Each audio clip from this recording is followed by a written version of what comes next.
বর্দা আসছে, শুরু কর শুরু কর, বাড়াবাড়ি কোন? হ্যাঁ আমাকে জ্ঞান দেবেন, আমি জানি। তোমার চিন্তাটা আমি বুঝতে পারছি গো, কিন্তু কি করে কি হবে কিচ্ছু বুঝতে পারছি না। অল্প কটা টাকা তো ব্যাপার নয় বলো, এতগুলো টাকা তুমি জোগাড় করবে কোত্থেকে? জানি না, মা অত বড় মুখ করে সংসার চালানোর জন্য টাকা চেয়েছে, আমি যে করে হোক মাকে টাকাটা জোগাড় করে দেবো। কিন্তু কি করে, কোথায় পাবে এত টাকা? ধার করবো। ধার? বিক্রি বাট্টার যে অবস্থা, কে দেবে গো তোমায় টাকা? আর তার উপর আমাদের চতুর্দিকে পাওনাদার বসে আছে, তাদের টাকায় শোধ করতে পারছি না আমরা, আবার নতুন করে ধার নেবে? না কাকুরি না, আমি মাকে কোনোভাবেই ফেরাতে পারবো না। দরকার পড়লে লোকেদের পায়ে পড়ে আমি টাকা ধার করব, ডবল সুদে টাকা ধার করব, কিন্তু যে করেই হোক আজ রাতের মধ্যে মাকে আমি টাকাটা দেবই। কিন্তু একটা কথা মাথায় রাখবে, পাওনাদারেরা যেন টাকা চাইতে চাইতে এই বাড়িতে না চলে আসে, তাতে এ বাড়ির সবার খুব অপমান হবে, আর সেই অপমান আমি কিছুতেই মেনে নিতে পারবো না। আর যেমন ভাবে ধার বাড়ছে, তাতে আমাদের সেই দিন আর বেশি দূরে নেই গো। শ্যামল, বর্দা বাইরে দাঁড়িয়ে কেন? ভেতরে এসো না, ভেতরে এসো।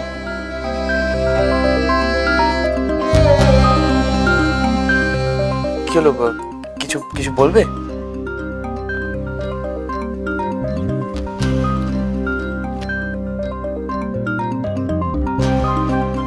হাজার ছয়েকের মতো আছে, এটা রাখ, বাকিটা আমি দোকানে গিয়ে পাঠিয়ে দিচ্ছি। এই কি বর্দা, এসব কেন? তোর মনে আছে তুই যখন ছোট ছিলিস, মা তোকে যখন কোনো কাজ দিত, সেটা আলমারি গোছানোই হোক বা বইয়ের মলার দেওয়াই হোক, তুই মায়ের কাছে বকা খাবার ভয়ে আমার কাছে চুপ করে এসে বলতিস যে বর্দা আমি এটা পারছি না গো, আমার সঙ্গে একটু হাত লাগাবে? আর আজ আমার সেই ভাইটা এত বড় হয়ে গেছে যে সে তার অসুবিধের কথাটা এই বর্দাকে বলতে পারলো না। ও কথা কেন বলছো? এখনো তো তোমার এই ভাইটা তোমার ঘাড়ে বসেই খাচ্ছে। ছি শ্যামল, অমন কথা বলিস না ভাই। আমি যে রোজগার করছি কার জন্য?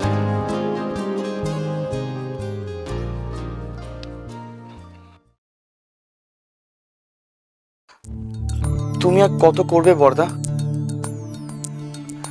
মা অত বড় মুখ করে বললো সংসারের জন্য টাকা দিতে, আর আমি এমনই কুলাঙ্গার ছেলে, এটার জন্য হাত পাতবো না? বর্দা, এই টাকা আমি নিতে পারবো না।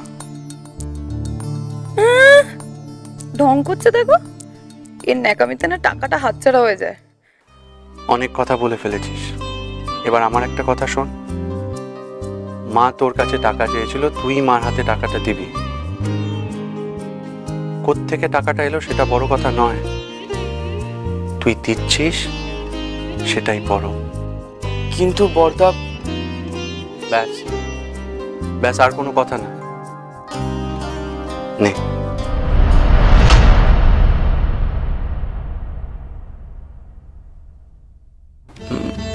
মা মা আসলে শ্যামলের টাকাটা পকেটে রাখ নিশি।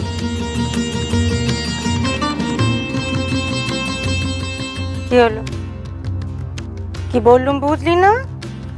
টাকাটা পকেটে ভরে রাখ।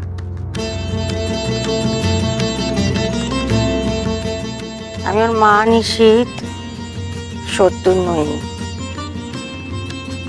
যা করছি ওর ভালোর জন্যই করছি। মা তুমি হয়তো জানো না, না মানে ওর ব্যবসার অবস্থা খুব একটা ভালো যাচ্ছে না।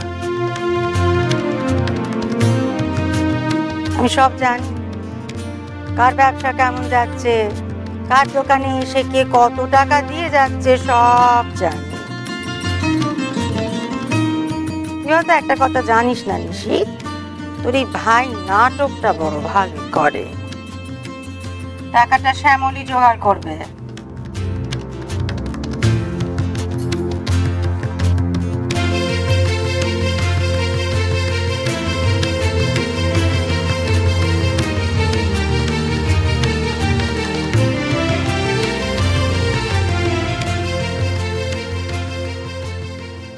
বেগুনগুলোকে গোল গোল বড় বড় করে কেটে তারপর ওতে নুন না না না না ধুয়ে তাতে নুন হলুদ মাখিয়ে রাখতে হবে।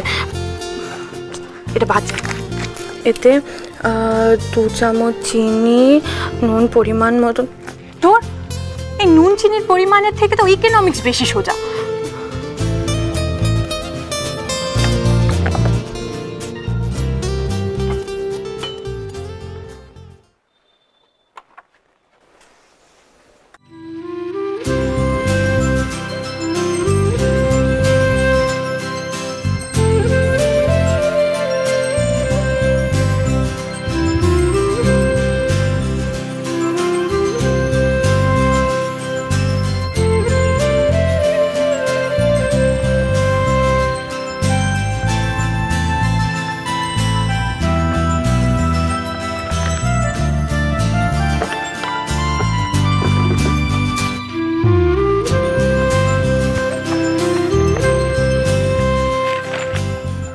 এখন আর দোকানে যেতে হবে না?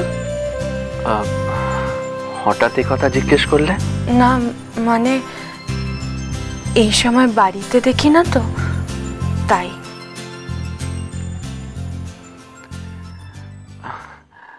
আসলে কি জানো, অনেকগুলো হিসেব জমে আছে আর গত মাসেরটাও করা হয়নি। এগুলোকে আজ শেষ করতেই হবে। আমি আসলে অঙ্কে খুব কাঁচা তো, তাই আমার হিসেব নিকেশ করতে একটু সময় লাগে। আর দোকানে অত ভিড়ের মধ্যে এমনিতেই হয় না, তাই। তোমার অসুবিধা হচ্ছে না তো? না না, অসুবিধা কিসের?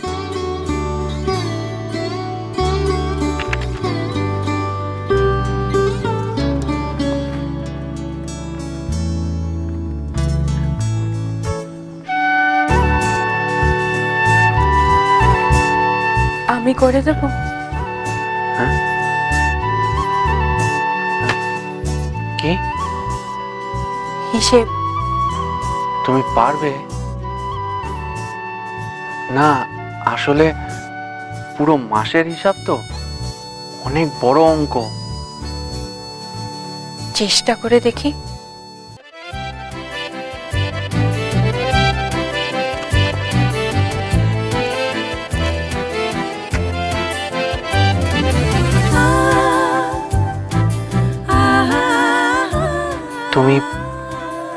তুমি বুঝতে পেরেছো না? বুঝেছি।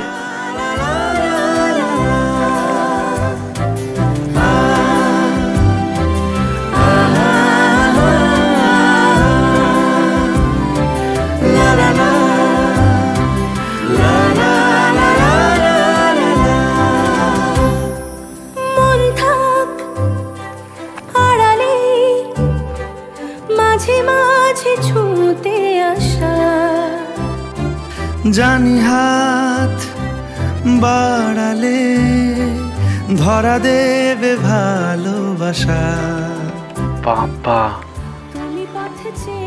তুমি তো একবারেই সব করে ফেললে। জানো, আমার না দাদুর কাছ থেকে হিসেব শিখতে 1 বছর লেগে গিয়েছিল। হ্যাঁ, আচ্ছা তুমি ক্লাস 7 পরে আর পড়লে না কেন?